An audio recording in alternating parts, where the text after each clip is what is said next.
Hello people, welcome back to my channel. ഇന്ന് നമുക്ക് ഇങ്ങനെ ഒരു വിൻറ്റേജ് ബോട്ടിൽ ചെയ്യാം. അപ്പോൾ ഞാൻ ഇതുപോലൊരു ഗിഫ്റ്റ് പേക്ക് അൺബോക്സ് ചെയ്ത വീഡിയോ ഇട്ടപ്പോൾ പറഞ്ഞിട്ടുണ്ടായിരുന്നു എനിക്ക് ഇതുപോലൊരു ബോട്ടിൽ ചെയ്യണമെന്ന്. അപ്പോൾ അത് ഇൻസ്പയർ ചെയ്തിട്ടാണ് നമ്മളിന്ന് ഈ ഒരു ബോട്ടിൽ ചെയ്യുന്നത്.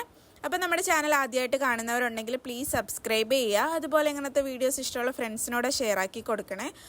അപ്പോൾ ഞാനത് ചെയ്യാൻ വേണ്ടിയിട്ട് ഇങ്ങനൊരു ബോട്ടിലാണ് എടുത്തേക്കുന്നത്. ഇതെടുത്തിട്ട് ഞാൻ അതിൽ തന്നെ ഉണ്ടായിരുന്നൊരു പാറ്റേൺ പേപ്പർ ആദ്യം സ്റ്റിക്ക് ചെയ്ത് കൊടുത്തു. അത് കഴിഞ്ഞിട്ട് അതിൽ തന്നെ ഉണ്ടായിരുന്ന സ്റ്റാമ്പ് 2-3 ഇങ്ങനെ സ്റ്റിക്കാക്കി കൊടുത്തു.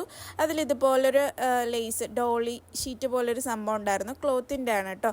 അത് സ്റ്റിക്കാക്കി കൊടുത്തു. പിന്നെ എൻ്റെ ഉണ്ടായിരുന്ന കുറച്ച് വിൻറ്റേജ് ഐറ്റംസ് എന്ന് തോന്നിക്കുന്ന കുറച്ച് സാധനങ്ങളൊക്കെ എടുത്തു വെച്ചു. പിന്നെ അതും ഏകദേശം 2-3 സ്റ്റാമ്പൊക്കെ സ്റ്റിക്കാക്കി കൊടുത്തു. താഴെ ഒരു ലേസ് കൊടുത്തു. മേളിൽ ഇതുപോലെ ത്രെഡ് വെച്ചിട്ടൊന്ന് ചുറ്റി കൊടുത്തിട്ടുണ്ട്. എന്നിട്ട് അതിൻ്റെ പുറത്തായിട്ട് ലേസ് വെച്ച് വീണ്ടും ഒന്ന് ചുറ്റി കൊടുത്തിട്ടുണ്ട്. അപ്പോൾ ഇതാണ് നമ്മുടെ ബോട്ടിലിൻ്റെ ഒരു ഫൈനൽ ലുക്ക്. അപ്പോൾ വീഡിയോ ഇഷ്ടമായാൽ ലൈക്ക് ചെയ്യുക, ഷെയർ ചെയ്യുക, സബ്സ്ക്രൈബ് ചെയ്യുക. അപ്പോൾ നെക്സ്റ്റ് വീഡിയോ ആയിട്ട് കാണാം. ടാറ്റ ബൈ.